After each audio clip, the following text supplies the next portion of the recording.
Greetings and welcome to Jefficho Films. Today we're going to be reviewing Mile 22. Mark Wahlberg has a mental condition in this, which makes him highly intelligent but also fast talking. He spews forth so much useless information that it's kind of annoying. He also has a lot of narration in this debriefing room, kind of like an Atomic Blonde, where they're just sitting there telling everybody what's going on while we're seeing what's going on, which tells you that he doesn't die. A lot of critics have been saying that this movie doesn't know if it's an action movie or a political thing. It's definitely an action movie. Everything else is just kind of there to kill time and add to the runtime of the movie, and it's pretty much useless. We did a week on a beach. You're never gonna do something normal until you die. That's what this job is. I'm not you. You're pretty close. Besides, this is my beach. Feel the sand between my toes. The action in this movie is actually really good. It's director Peter Berg, who's worked with Mark Wahlberg 4 times now in Lone Survivor, Deepwater Horizon, and Patriots Day.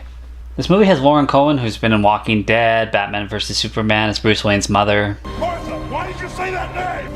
Stop! Why did you say that name? It's his mother's name!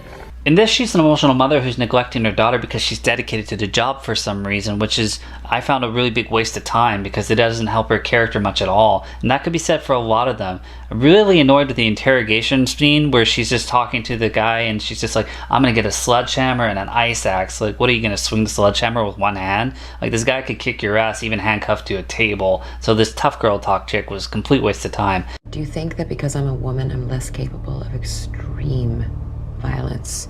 Because I'm very happy to disabuse you of the misconception. And later in the movie, she's acting all scared and she's gonna fight this big guy and she's just like, oh, I'm a mother, I have a child, please don't hurt me. And, you know, she draws him in, makes herself seem weak. That was fine. But then she stabs him in a bunch of places that isn't gonna kill him. She's a highly trained operative. You stab him in the throat, he's not gonna be able to mount an offense. Next up, Ronda Rousey. Her dialogue was unintelligible shit. It was there to help set up some sense of humor, but it failed. Again, though, not her fault. I say a lot of the problem was the dialogue that was written for them. It just didn't help build their characters at all, and you know, you're supposed to have these set up for these jokes, and the jokes didn't really land. I will say, though, her delivery of lines was a lot better in this. It does seem like her acting is improving. John Malkovich and his wig were in this as an intelligent support guy. His codename in this was Mother, and I'm pretty sure it was just so somebody could go up to Mark Wahlberg at the end and say hello to your mother for me. I mean, it was mildly funny, but like a lot of the lighter moments in this, it just didn't really hit, and they really needed to add more to it. Okay, well, it was great to meet you. Say hi to your mother for me, okay? Hey, chicken, how's it hanging? A lot of people want to eat you, but I just want to talk to you, okay? All right, well, think about it. Say hi to your mother for me, all right? The real star of this film was Iko Uwais, previously in the Raid movies and briefly in Force Awakens. This guy is awesome. He's a next generational action star. His martial arts was great. He really was the standalone reason which made this movie worth watching. I mean, Wahlberg helped, but this guy was just balls to the wall action kicking ass, and that's what this movie needed. That's what this movie essentially was. It had all this like other stuff in it, but really if it came down to the core, this movie had great action.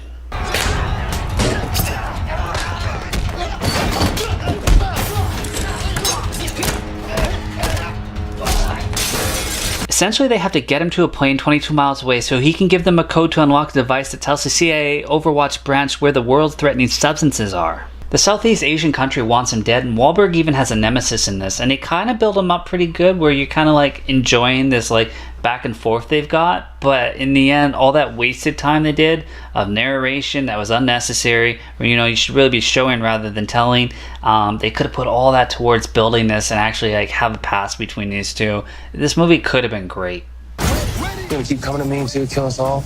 Is that the game today? That's a weird game, but okay, I'll play. Whole squad round. I like how they show you different aspects of the CIA, showing them signing resignations before missions they're going on just in case they get caught by their government they're not connected anymore. A few times characters are holding guns and then go around a corner and they're holding different guns or not holding guns at all, so there's a few inconsistencies that way. Your job is not to predict tomorrow based on yesterday. That's what academics do. Your job is to prevent the end of tomorrow by using your brains and your imagination.